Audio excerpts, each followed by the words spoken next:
सभी माताओं बहनों भैया को मेरा सादर चरण स्पर्श। मैं आप सभी का हार्दिक स्वागत करता हूं अपने न्यू ब्लॉग्स परिवार में। जैसा कि आप देख ही रहे हैं कि अभी जो है कुछ अंधेरा छाया हुआ है। सुबह के 7 बज चुके हैं, लेकिन अभी तक उजाला नहीं हुआ है, क्योंकि अभी सर्दी का मौसम चल रहा है। ये तो आप सभी को पता ही है। और सर्दी के मौसम के अंदर सुबह के करीब 7 बजे तक अंधेरा ही रहता है। मैंने आज कोई चैलेंज नहीं लिया है। आज मैं अपनी रफ्तार से मैं देखता चाहता हूँ कि मेरी अपनी रफ्तार कितनी है, यानी कि मैं कितना मतलब कि भाग नहीं सकता हूँ, मतलब कि कितनी स्पीड से चल सकता हूँ। तो वो मैंने आज जो है अपने आप से चैलेंज लिया है। मुझे आज कोई वंदे भारत ट्रेन नहीं पकड़नी है। मुझे सिर्फ आज अपने आप से चैलेंज लिया है, और वो चैलेंज मैं लूँगा सिर्फ state bank of India bank तक की ये चैलेंज लूँगा। उसके बाद में मैं मेरी जो ओरिजिनल जो रफ्तार है उस पर वापस आ जाऊँगा। और कुछ विचित्र नज़ारा दिख रहा है और आपको देखिएगा। और वीडियो लाइक करना, पसंद आए सब्सक्राइब करना और कमेंट करना। आप सभी का बहुत बहुत धन्यवाद। जय श्री राम, जय बजरंगबली। ये देखिए आप मेरे माताओं बहनों भाइयों, ये कबूतर जो है कितने सुंदर तरीके से जो है बैठे हैं। और मैं ये फैक्ट्री है जो मैं दिखा रहा हूँ आपको। बहुत बड़ी फैक्ट्री है, कपड़ों की फैक्ट्री है। और ये देखिए आप, ये आपको दिखाई दे रहा होगा प्रदूषण, ये हो रहा वायु प्रदूषण। देखिए ये प्रदूषण जो है ना बहुत ही घातक है पर्यावरण के लिए। ये तो सिर्फ मैं यहाँ पर आपको दिखा रहा हूँ। अब देखिए अपने पूरे देश के अंदर, पूरे भारत देश के अंदर इस प्रकार से कितना प्रदूषण फैलता होगा, आप ये खुद पता लगा सकते हैं, खुद जान सकते हैं। तो ये प्रदूषण जो है पर्यावरण के लिए और आने वाले समय के लिए बहुत ही घातक सिद्ध होगा। ये आप लोगों को सभी को पता होगा। ये वायुमंडल में फैल रहा है, ये वायुमंडल में फैल रहा है। ये तो मैं सिर्फ आपको एक फैक्ट्री बता रहा हूँ, ये तो मैं आपको सिर्फ एक फैक्ट्री बता रहा हूँ। यानी कि पाली के अंदर, हमारे राजस्थान के अंदर पाली के अंदर ज़्यादातर जो कार्य होता है वो ये कपड़ों की रंगाई छपाई का कार्य होता है। अब ये प्रदूषण जो क्या होता है कि ये बॉयलर है, बॉयलर होता है जो नीचे जो है इसके, ये देखिए साथ में वाइट सफ़ेद धुआं अलग से और निकल रहा है। देखिए आप, सफ़ेद धुआं साथ में और निकल रहा है ना।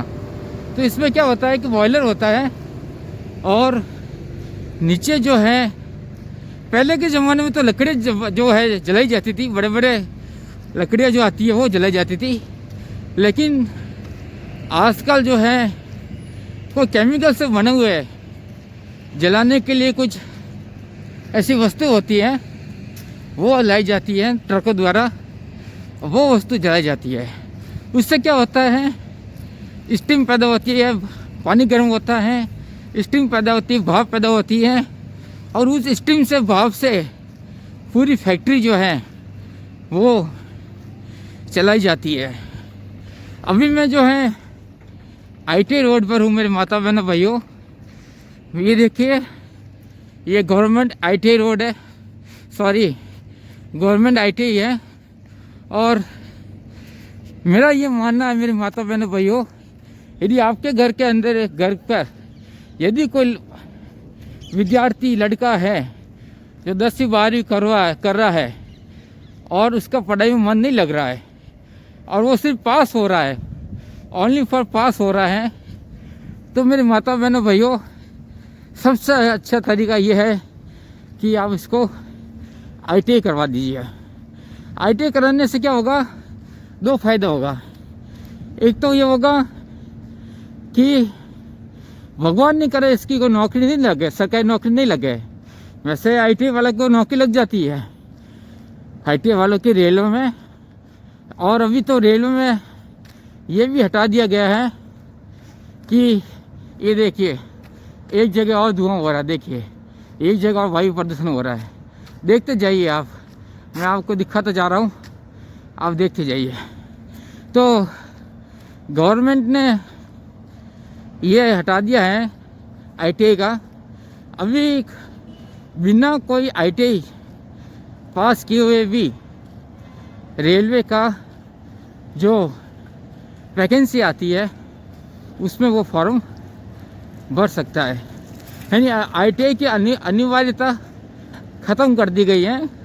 अब ITI की किए हुए बिना किए हुए भी आप फॉर्म भर सकते हैं। तो मैं आपसे कह रहा था कि ITI करने से 2 फायदे ये होते हैं। एक तो आपको जो है जॉब मिल जाएगा।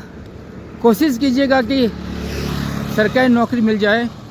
यदि सरकारी नौकरी नहीं भी मिले तो आप अपना खुद का व्यवसाय आप खोल सकते हैं।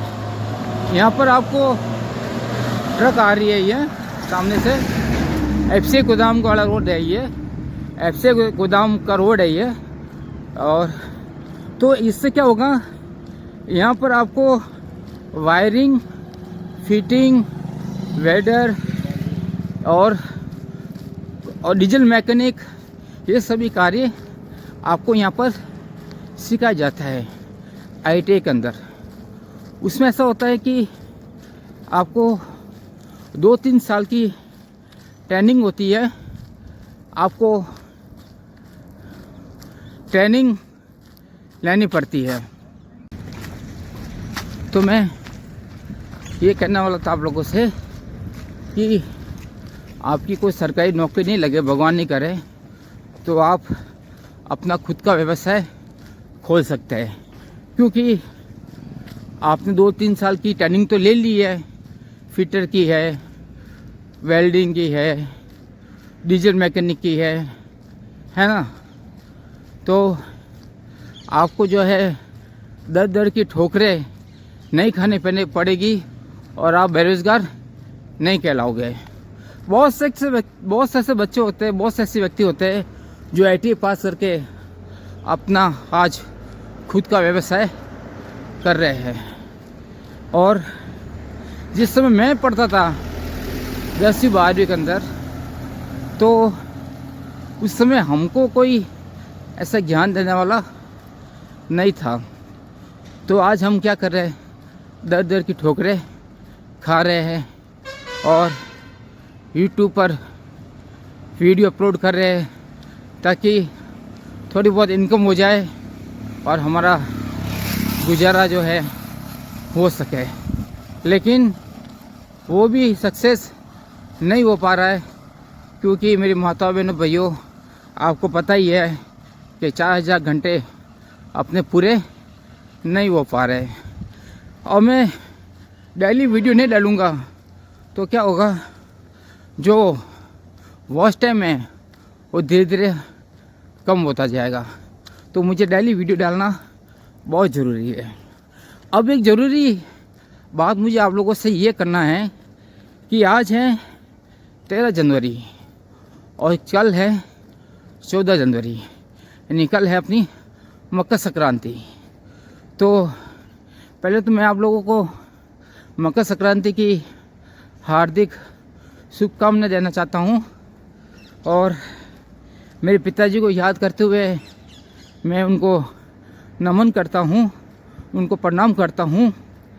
अब मैं आप लोगों से ये कहना चाहता हूँ, मेरी माता बहनों भाइयों, जो भी मेरा ब्लॉग देख रहे हैं उनसे मेरा हाथ जोड़ के निवेदन है, हाथ जोड़ के विशेष निवेदन है कि मेहरबानी करके कृपया करके जो है आप सुबह के समय और शाम के समय पतंगबाजी ना करें, पतंग न उड़ाए। आपसे विशेष हाथ जोड़ के निवेदन है, क्योंकि आप लोग को पता ही है, जैसा कि मैंने अभी आपको दिखाया था कि कबूतर कैसे बैठे हुए हैं वहाँ पर, है ना। अब ये देखिए, ये चिड़िया ये उड़ रही है, देखिए, है ना। और जब आप पतंगबाजी करेंगे ना तो क्या होगा, पतंग चलाएंगे आप सुबह सुबह, तो ये जो बेचारे जो पक्षी है वो आपके जो पतंग के जो माजे होते हैं, जो डोरी होती है, जो धागे होते हैं, उसमें फंस जाते हैं और बेमौत मारे जाते हैं। तो आप लोगों से विशेष अनुग्रह हाथ जोड़ के निवेदन है कि कृपया करके सुबह के समय और शाम के समय आप लोग जो है पतंग आदि न उड़ाए। ये देखिए, ये आपको टावर दिख रहा होगा मोबाइल का, इस टावर के ऊपर खूब सारे पक्षी बैठे हुए हैं और उड़ भी रहे हैं और वापस बैठ भी रहे हैं। ये देखिए आप, है ना। तो पहले तो मेरा ये आप सभी से गुजारिश है, दोनों हाथ जोड़कर, कि जो चाइनीज़ माजे होते हैं, है ना, चाइनीज़ माजे वो पक्षियों के लिए तो घातक है ही है, साथ में मनुष्य के लिए भी घातक है, मानव जीवन के लिए भी घातक है।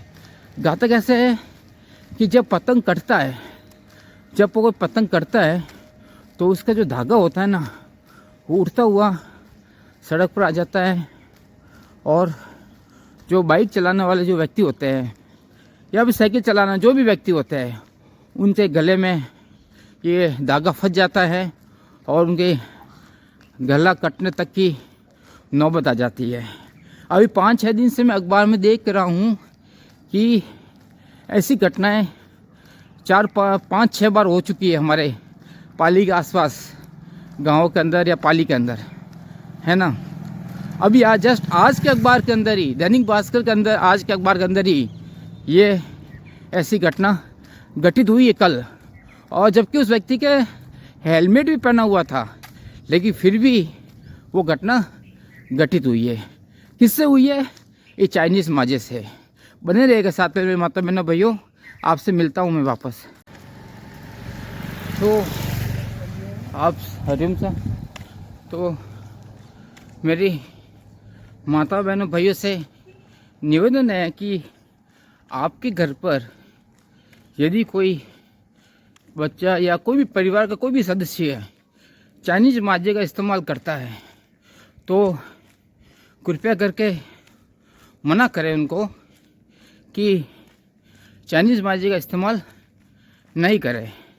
जैसे कि मैंने अभी आपको बताया, मैंने अभी सुबह जस्ट अभी अखबार आया था घर पर और मैंने अखबार के अंदर पढ़ा कि एक व्यक्ति का जो है गला कट गया। किसके कारण? सिर्फ पतंग की डोर से। और जबकि उस व्यक्ति के हेलमेट भी पहना हुआ था, उस व्यक्ति के हेलमेट भी पहना हुआ था। तो अपन तो फिर भी इंसान हैं, अपन तो अपना बचाव कर सकते हैं, लेकिन बेचारे जो ये जानवर है, जो ये पक्षी है, वो बेचारे अपना बचाव कैसे करेंगे।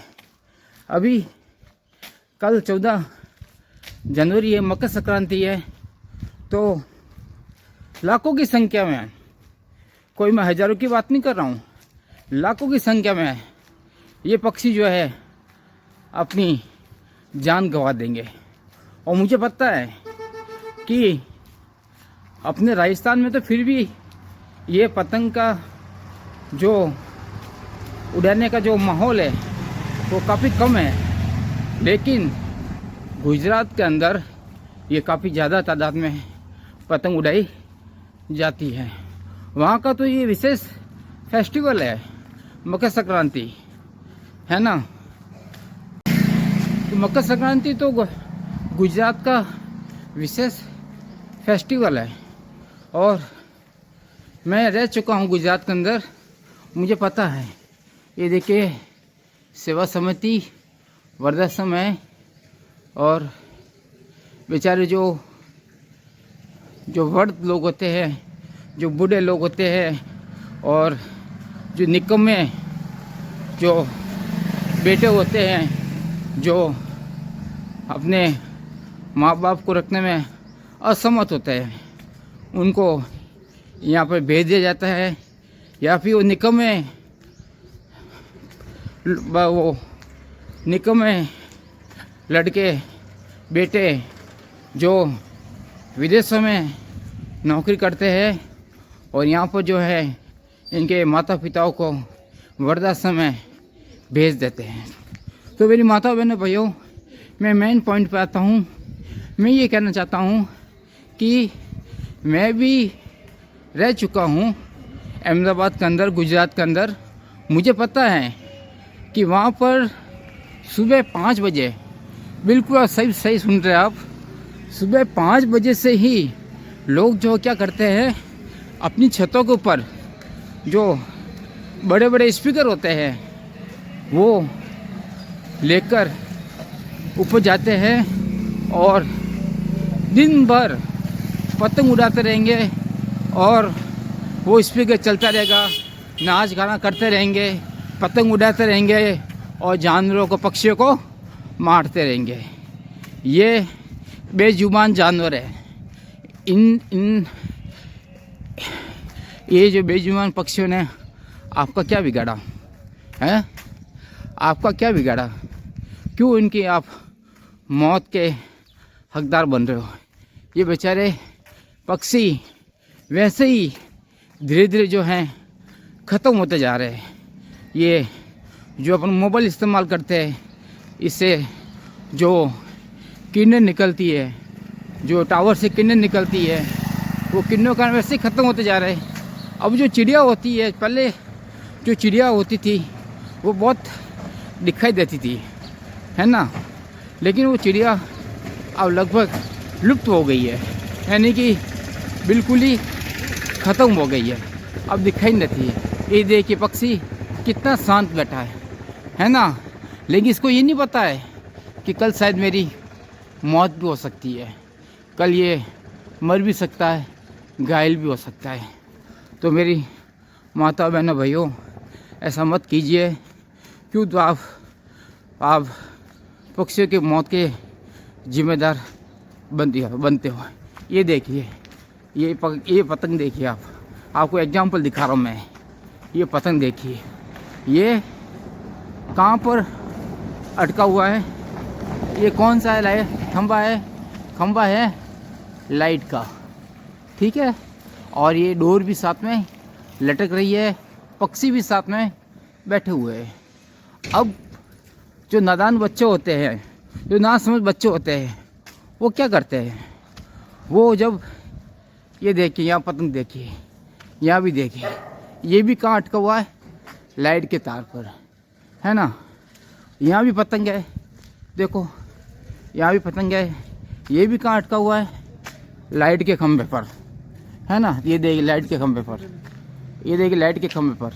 तो जो नादान बच्चे होते हैं वो क्या करते हैं कि जो पतंग जब किसी का कटता है तो वो भागते हैं उसके पीछे, पतंग के पीछे पकड़ने के लिए।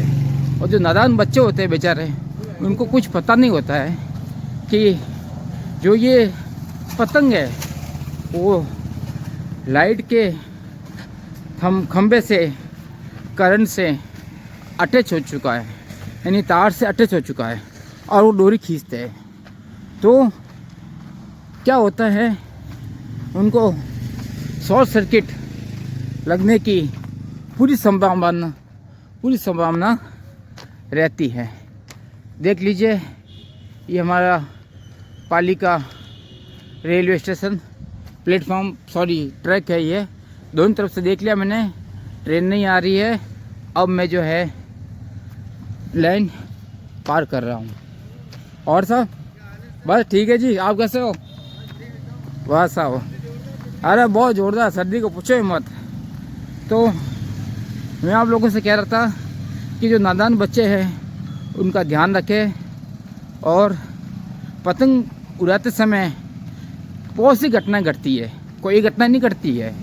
छत के ऊपर उनको नीचे गिरने की भी संभावना रहती है, क्योंकि उनका पूरा ध्यान तो कहाँ होता है, पतंग पर होता है, आसमान पर होता है, और वो ध्यान देते नहीं हैं और छत से नीचे गिरने की पूरी उनकी संभावना रहती है।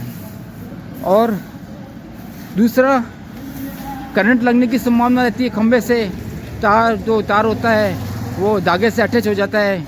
और एक बात विशेष मैं कहना चाहूँगा, जो चाइनीज़ जो माजे होते हैं वो विद्युत के सुचालक होते हैं, बिल्कुल, यानी उसमें विद्युत करंट प्रवाह होता है, विद्युत करंट उसके अंदर प्रवाह होता है, तो झटका लगने की संभावना रहती है। और बच्चा या कोई भी व्यक्ति, चले बच्चा हो, बड़ा हो, कोई सा भी हो, उसको झटका लगने की संभावना रहती है। तो इनसे बच के रहना चाहिए। और मैं एक बात कहना चाहूँगा कि गुजरात के लोग तो फिर भी काफ़ी मतलब उनको पता होता है कि ये पतंग जो है उड़ाना, जो एक तरह से मौत से खेलने के बराबर है, तो वो पहले से ही जो है बाइक के ऊपर एक लोहे का तार जो है यू आकार के अंदर बाइक के ऊपर लगा देते हैं। जहाँ कांच फिट होता है ना, कांच बाइक बैक, जो बैक में देखते हैं कांच, बैक एच कांच है ना, उसकी जगह जो है वो क्या करते हैं, यू आकार का जो है लोहे का तार फिट कर देते हैं। इससे क्या होता है कि जो तार होता है उससे जो पतंग की डोरी वोरी आती है उससे वो उनका बचाव हो जाता है। और मैं आप लोगों से कहना चाहूँगा कि आप सबसे अच्छा उपाय ये करें, वैसे सर्दी का मौसम चल रहा है अभी, तो जो मफलर होता है ना, जो अपने गले में, जो कानों से सर्दी में बचाने के लिए अपन जो पहनते हैं, उसका इस्तेमाल जो है गले में कीजिए। आप उसको गले में लटका, आप उसको गले में इसको इस प्रकार से बांध दीजिए कि गले के अंदर जो है आपका कोई गले का कोई हिस्सा बाहर नहीं दिखे। इससे क्या होगा कि बाई चांस मान लीजिए कि यदि जो ये पतंग की डोर है वो यदि आपके गले के अंदर फंस भी जाती है, तो ज़्यादा से ज़्यादा क्या होगा, मफलर कटेगा, है ना, और आपको कोई हानि नहीं पहुंचेगी, ठीक है ना। तो ये आप उपाय कर सकते हैं। या फिर जो मैंने आपको तार वाला जो बताया है, लोहे का तार, वो आप गाड़ी के ऊपर लगा दीजिए। अपने राजस्थान में तो फिर भी कम है, लेकिन मैं बाहर की बात कर रहा हूँ। जयपुर के अंदर भी खूब है, जयपुर के अंदर भी खूब सारे पतंग उड़ाए जाते हैं। तो उन लोगों से भी मेरा विशेष अनुरोध है कि ये मफलर वाला काम आप कर दीजिए। आप बाइक पर जा रहे हैं और घर से बाहर निकल रहे हैं आप, और ये ऐसे पतंगों का फेस्टिवल चल रहा है, तो उसमें आप क्या कीजिए, घर जाने से, बाहर निकलने से पहले गले के जो है, गले के जो गले में के चारों तरफ आप क्या कीजिए, मफलर बांध लीजिए, जिससे आपकी क्या हो जाएगी, आपके गले की सुरक्षा हो जाएगी। ठीक है मेरे माता बहनों भाइयों, इस बात का विशेष तौर पर आप ध्यान रखें। ठीक जी, तो आप सभी का बहुत बहुत धन्यवाद। और आप जाओ, निकल जाओ, मैं आ जाऊँ। तो आप सभी का बहुत बहुत धन्यवाद। और मैं अब निकल रहा हूँ स्कूल के लिए, तो आप विशेष तौर पर ध्यान रखना अपना, और गले पर मफलर, हेलमेट, इसका उपयोग आप ज़रूर करना। और दूसरा यह है कि यदि पतंग की डोर लाइट के खंभे से टच हो जाती है, ये लाइन से टच हो जाती है, तो उस पतंग की डोर को खींचने का प्रयास नहीं करें, वरना आपको बिजली का झटका लगने की पूरी संभावना रहेगी। ये देखिए हमारा पाली, बहुत सर्द मौसम है, बहुत खूब सर्दी पड़ रही है अभी, और हमारे जो जिला कलेक्टर महोदय हैं, उन्होंने जो है 8वीं क्लास तक बच्चों की छुट्टियां जो है कर दी है 2 दिन की। सर्दी को देखते हुए शीतलहर चल रही है, शीतलहर चल रही है। और देखिए कोहरा छाया हुआ है, घना कोहरा छाया हुआ है ना। कोहरा देख के, कल तो काफ़ी ज़्यादा कोहरा था, आज तो फिर भी कम है और कोहरा छाया हुआ है और शीतलहर बहुत ज़्यादा चल रही है, बहुत ठंडी हवा चल रही है।